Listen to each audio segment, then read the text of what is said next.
अस्सलाम वालेकुम दोस्तों। तो आज हमारे साथ हैं एमडी के कंपनी के सीईओ अरशद महमूद जी, अवान अरशद साहब। महमूद अवान से। और ये जो है जापान की सबसे बिगेस्ट कंपनी है, one of the biggest. One of the biggest company है। और फर्दर ये अपनी कंपनी के बारे में बताएंगे और हमें थोड़ा बहुत बिजनेस टिप्स भी देंगे। और अभी जो है सुना है हमने कि कुछ पॉलिसीज वगैरह चेंज हो रही हैं गवर्नमेंट की गाड़ियों के इम्पोर्ट एक्सपोर्ट के हवाले से। तो क्या वो वाकई में हो रही हैं या जस्ट ऐसी बातें हैं, तो वो भी हमें इनसे पता चलेंगी। सर अस्सलाम वालेकुम। वालेकुम सलाम जी, कैसे कैसे हैं हैं? सर? अल्लाह का आप शुक्र, आप बढ़िया। सुनाए खैरियत से? फर्स्ट क्लास, आप थैंक यू वेरी मच जी, मुझे अपने बायोलॉग पे बुलाने के लिए। शुक्रिया सर, और आपने टाइम दिया। नहीं, जहाँ तक बात है मेरी तो मेरी कंपनी एमडी के जापान, हम लोग कोई तकरीबन पिछले 15-20 साल से इसी इंडस्ट्री के अंदर है। अच्छा। And we are exporting country to all over the world. हमारे यहाँ पे भी दफातर हैं और पाकिस्तान में भी हैं, जहाँ से हम लोग ये कॉल सेंटर्स हैं हमारा, जहाँ पे हम 24 आवर्स काम होता है। ठीक है। और we are exporting to about 35 destination around the world. सही। और चीज़ों को हम कर रहे हैं अल्हम्दुलिल्लाह, एंड उस पर एक डायनेमिक वे में काम कर रहे हैं। अब अगर रिलेटेड टू, अगर हम अभी टॉपिक पे बात करें, जो अभी बजट आया रिसेंटली, बजट है, हाँ। तो बजट में as far as there is no change with respect to used car import, which is only a facility to overseas Pakistani. उसमें अच्छा। कोई चेंज नहीं ठीक है। है। The only relaxation which is been awarded या ग्रांटेड, वो इलेक्ट्रिक गाड़ियों के लिए, अच्छा। कि जो उस पर सेल टैक्स था वो उन्होंने उसको रिड्यूस कर दिया है 15% से 1%। बट इलेक्ट्रिक गाड़ियों जी, पे। But still it is not confirm. I will request all बड़े बड़े जो कंसर्न लोग हैं, जो स्टेट से वाबस्ता हैं, ठीक है। कि वो इम्पोर्ट पॉलिसी का थोड़ा सा वेट करें। सही। एक्सपेक्टेडली वो 25 तारीख को आ जाएगी, ठीक है। क्योंकि जो पॉलिसी मैटर्स होते हैं वो बाद दफा बजट में डिस्कस नहीं किए जाते हैं। हम्म। एंड देन उसको लेटर ऑन इम्पोर्ट पॉलिसी में इम्प्लीमेंट किया जाता है। सही। बट हमने on the platform of the ship, जिसका मैं चेयरमैन भी हूँ, car exporter association for Pakistan, which is the only क्या है इसका फुल फॉर्म, क्या है? Car exporter association for Pakistan. Car. अब ये इसका बनाने का मकसद भी बेसिकली यही था कि there was no bridge between government and the people which are concern with this business. ठीक। उस चीज को उस ब्रिज को खत्म करने के लिए, क्योंकि इसमें इंडिविजुअल्स इन्वॉल्व होते हैं ओवरसीज पाकिस्तानी, और हर इंडिविजुअल उस लेवल पर जाके अपनी बात नहीं कर सकता। सही। तो हमने इस चीज में उसको इम्प्लीमेंट किया कि गवर्नमेंट को बताया जाए कि प्रॉब्लम क्या है, उनके सोल्यूशंस क्या है। और बीइंग अ स्टेक होल्डर, क्योंकि इसमें इंपोर्टर भी ओवरसीज पाकिस्तानी है और एक्सपोर्टर भी ओवरसीज पाकिस्तानी है, ठीक। तो ओवरसीज पाकिस्तानी की इंपॉर्टेंस को बताने के लिए हमने गवर्नमेंट को हमेशा अपनी तजावीज़ दी हैं। और मैं बड़े वसूख से ये कह सकता हूँ कि लास्ट 40 ईयर्स में सीप ही वो वाहिद ऑर्गेनाइजेशन है जो कि टेबल हुई इस चैम्बर मिनिस्ट्री ऑफ कॉमर्स में, जिसने ऑफिशियली मीटिंग्स में हिस्सा लिया और उसने तमाम वो चीज़ें की जो कि कम्युनिटी की हेल्प के लिए करनी चाहिए, और कर रही है और आगे भी करती रहेगी। सही सही। और अभी न्यूज़ में आ रहा था कि कुछ लॉ चेंज हो रहा है गाड़ियों की, जिससे वो 3 साल की लिमिट को बढ़ा के 5 साल हो रहा है और उन पर टैक्स भी कुछ कम हो रहा है। तो ये जस्ट न्यूज़ की हद तक जी, की ये बातें हैं। न्यूज़ की हद तक अभी फिलहाल इसमें कोई, मैंने कहा बजट में, अगर हम बजट के उसको देखें तो देर इज नो स्पेसिफिकेशन के ये कुछ हुआ है। ठीक। आगे इम्पोर्ट पॉलिसी है जो 25 तारीख तक आनी है, सही। उसमें हो सकता है। लेकिन मेरी अपनी जो प्रोडिक्शंस हैं, हम्म। जो जो हमारी हमारी जिस पे गवर्नमेंट से आर्गूमेंट भी रहता है कि इसको चेंज ना करें, सही। एज इट इज़ ये रहे। और जो अभी भी आप गवर्नमेंट से हमने हमेशा ये कहा कि अभी भी जो आप लोकल मार्केट के अंदर गाड़ियों की क्वालिटीज़ को देख रहे हैं, इंप्रूवमेंट आ रही है, उसमें फंक्शंस आ रहे हैं, तो ये सारी इंपोर्टेड गाड़ियों की मरून मिलत है। सही। क्योंकि हमने लोगों को बताया है कि ये प्री क्रैश सेफ्टी सिस्टम क्या होता है, ये एबीएस क्या होता है, ये एयरबैग क्या होता है, ये सनरूफ के फंक्शंस बताए हैं। तो हमने हर वो चीज़ जो इंटरनेशनल स्टैंडर्ड पर है वो वहाँ पे पाकिस्तान में लेके गए।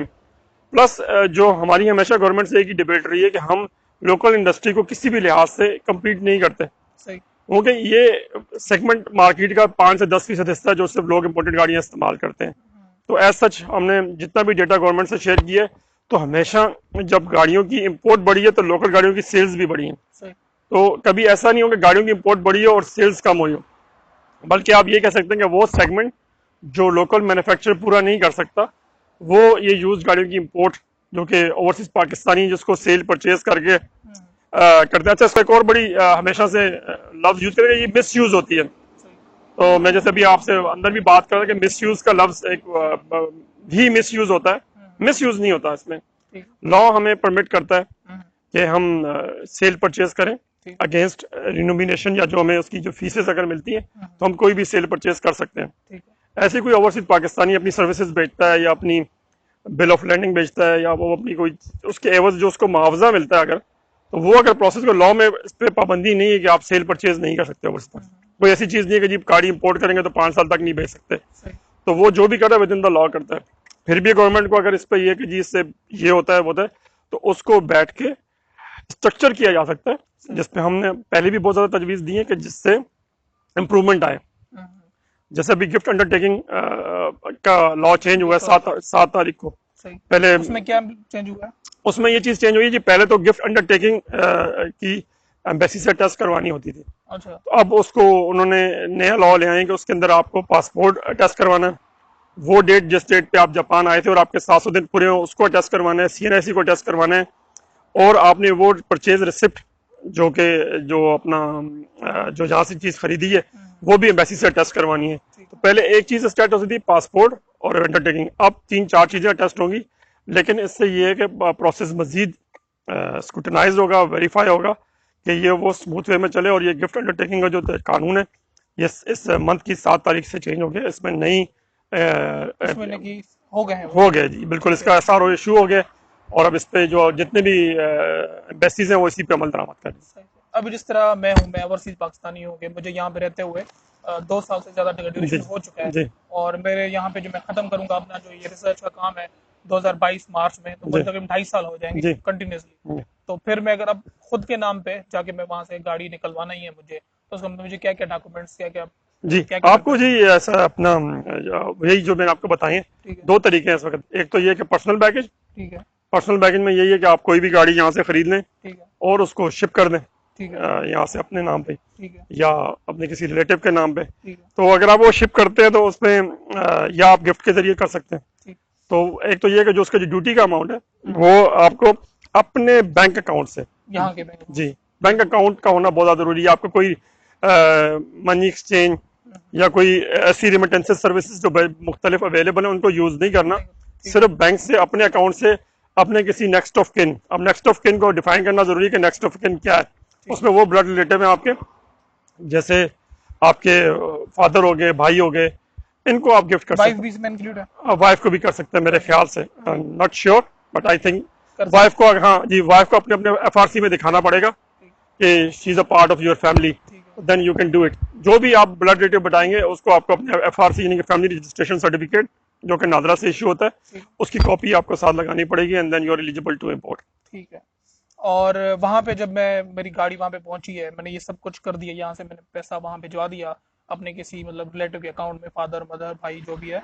उसके बाद मुझे अगर वहां पे जाता हूँ मैं कस्टम में, क्या मुझे एजेंट लाजमी चाहिए या अपनी गाड़ी में खुद निकलवा सकता जी आपको एजेंट लाजमी चाहिए। एक्चुअली अनफॉर्चुनेटली जो हमारी ट्रेड है इसको अभी तक रिकॉग्नाइज नहीं किया गया। हमारी तो जितनी भी जदोजहद है सीप के प्लेटफॉर्म से वो है ही है हूँ?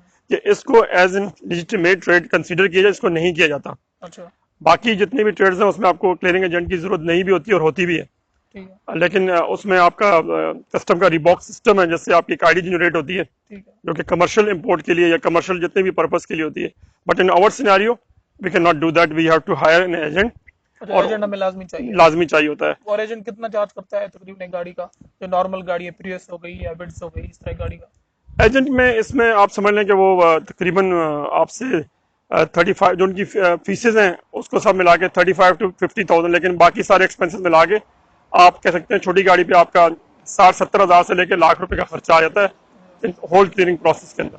अच्छा, पूरे मतलब सारे क्लियरिंग प्रोसेस में इंक्लूडिंग आपका जो है एजेंट का मिला के सब सब जो सब मेरा खर्चा आएगा एक गाड़ी पे, कितना आएगा तकरीबन आप? छोटी मैंने मतलब 60 हज़ार से लेकर 70 हज़ार रुपए तक 60,000 70,000 जी गाड़ी वहां से निकल जाएगी? निकल जाएगी। नहीं, कस्टम टैक्स इसमें इंक्लूड है? टैक्स नहीं इंक्लूड जी, टैक्स तो देखें मैंने आपको ये बताया ये उनकी जो सर्विसेज हैं। ठीक है। अब इसमें होता कैसे है, बिल को अगर आप आइडेंटिफाई करें तो बिल में सबसे पहले तो डीओज होते हैं, ठीक है। पोर्ट वारफेज, मुख्तलिफ चीजें होती हैं जिन जो आपको रिसिप्टेड फॉर्म में मिलती है कि जी आपकी गाड़ी इस दिन आई थी, इस दिन गेट आउट हो रही है, इस पर इतना पोर्ट डैमेज लगा है, वारफेज लगा है, इसमें केपीटी के इतने चार्जेस लगे हैं, इसमें गेट पास लगा है, मुख्तलिफ चीजें होती हैं जो डॉक्यूमेंटेड फॉर्म में होती हैं। अब जिस तरह हम वेबसाइट पे जाते हैं, एफबीआर की वेबसाइट है, तो हमें एक सीसी के हिसाब से एक दिया हुआ है कि इतना टैक्स है, उस पर फिर डिप्रीसिएशन है 1%। उसके अलावा मतलब ऐसी कोई चीज़ देखिए है? फॉर एग्जाम्पल अगर अभी आप 1000 सीसी की गाड़ी इंपोर्ट करते हैं हाँ। तो इस वक्त जो उस पर ड्यूटी आ रही है, क्योंकि वो कन्वर्जन में ऊपर नीचे होती रहती है, ठीक। तो वो 7,35,000 रुपये आ रही है। तो ठीक ये है। तो आपकी ड्यूटी है। ठीक है। ठीक है, इसके बाद एक्स्ट्रा। हाँ, इसमें एक्स्ट्रा जो मैंने आपको अभी बताए हाँ, 60 से 70 हज़ार रुपये वो ऐड होंगे, जो कि आपके ये क्लियरेंस प्रोसेस में लगेंगे सारे, process जिसमें डीओ होगा, जिसमें वारफेज होगा, कस्टम क्लियरेंस की फीस होगी, मुख्तलिफ और चीज़ें होती हैं, तो वो सब मिला के दूसरा आपको अभी आपने बताया कि 1000 सीसी पे जो वो है क्लियरेंस टैक्स है, अब वो कितना आपने बताया? 7,35,000। 7,35,000। अब इसमें एक्स्ट्रा जो है तकरीबन 70-80 हज़ार एक्स्ट्रा जी, इसमें जुड़ेंगे। बिल्कुल। ये फुल इतना ही होगा, इसमें और भी कुछ चीजें नहीं, हैं? ये अब इसमें होता ही है बाज दफा कि आपकी गाड़ी आई और वो एक उसमें ज़्यादा टाइम लग गया, क्योंकि उसमें पीआरसी वेरिफिकेशन बहुत ज़्यादा कॉम्प्लिकेटेड है, तो उसमें डैमेज आपका लग सकता है कि भाई एक्स्ट्रा आपकी गाड़ी अगर with in the 10 to 15 days नहीं निकल रही, अच्छा, तो फिर पर डे के हिसाब से डैमेज लगता है, तो वो ऐड हो जाता है। वो ऐड हो जाता है। लेकिन वो सब रिसिप्टेड फॉर्म में होता है, ठीक। तो there is nothing to worried about. आप यही समझेंगे वो जो भी होगा, आप समझ लें इसको कि जो इतना उसके ऊपर मजीद एक्सपेंस आ जाएगा। सही सही। अब जिस तरह दूसरी चीज ये है कि जो आप फ्यूचर क्या देखते हैं पाकिस्तान में इम्पोर्टेड गाड़ियों का, और वहीं जो लोकली बन रही हैं, तो उसमें आप क्या देखते हैं, आपको पाकिस्तान का फ्यूचर क्या होगा? कि क्या लोकल लोकल ज्यादा मतलब उनके फीचर्स जी, बढ़ जाएंगे कि जी। लोग उनको प्रेफर करेंगे, या इधर से ये चलता रहेगा जापान का ही सेटअप? नहीं, मुझे फ्यूचर में तो लोकल इंडस्ट्री में ज़्यादा ग्रोथ नज़र आती ज्यादा है, ग्रोथ क्योंकि क्योंकि गवर्नमेंट उनको सपोर्ट कर रही है, सही तो policies does matter a lot in this. जो भी हमारा सिनेरियो, उसमें इंपोर्ट पे रिस्ट्रिक्शन है अभी भी, इट्स नॉट अलाउड ऑफिशियली। सही एक फैसिलिटी है जो ओवरसीज पाकिस्तानी इस्तेमाल करते हैं और उससे वो अपना ब्रेड एंड बटर चला देते हैं थोड़ा बहुत। सही सही। आपको अगर आप एक डीलर बनने जा रहे हैं किसी भी होंडा के या थोड़ा थोड़ा वक्त भी लग जाता होंडाई के या किसी भी उसके, है। सही तो आपको अरबों रुपए चाहिए सही उनकी सही। डीलरशिप लेने के लिए, जगह बनाने के लिए। लेकिन अगर हम इसकी बात करें, तो आप 10 लाख रुपए से अपनी इंपोर्ट शुरू कर सकते सही हैं और उसमें 50,000 60,000 रुपए का अपना रीजनेबल प्रॉफिट कमा सकते हैं, जो कि आपकी फैमिली के लिए, आपकी गुजर बसर करने के लिए एक बड़ी प्रॉफिटेबिलिटी चीज़ है। सही से। और आप जो पाकिस्तान में आप अपने बिजनेस के बारे में जरा बता रहे थे, तो वो वहाँ पे आपके किस तरह के बिजनेस हैं पाकिस्तान में? जी, हम तो अभी कंस्ट्रक्शन में भी हैं, ठीक है। हाई राइज बिल्डिंग्स भी बना रहे हैं, और इसके कहाँ अलावा पे बना रहे हैं आप? हम जी अ, 3-4 जगह पे बना रहे हैं। नाजमाबाद में बना रहे ठीक है। हैं, civil line near to CM house वहाँ बना रहे हैं, भेड़िया टाउन में बना रहे हैं, सही और नाजमाबाद में इस जगह पे बना रहे हैं, तारिक रोड पे भी हम बना रहे हैं। सही से। और इसके अलावा हम गैनुला बार्स हैं रीलोड के नाम से, अच्छा, वो भी उसको भी प्रोड्यूस कर रहे हैं पाकिस्तान में, जो कि मतलब ये आप कंस्ट्रक्शन के बिजनेस में अभी इन हुए हैं, या पहले से ही आप इसमें ये हम पिछले 1.5 साल से हैं। अब अभी रिसेंटली मतलब इन जी, हुए हैं आप? और और यहाँ इसके पे आपको कितना टाइम हुआ जापान में? मुझे जी आए हुए तकरीबन 21 साल हो गए।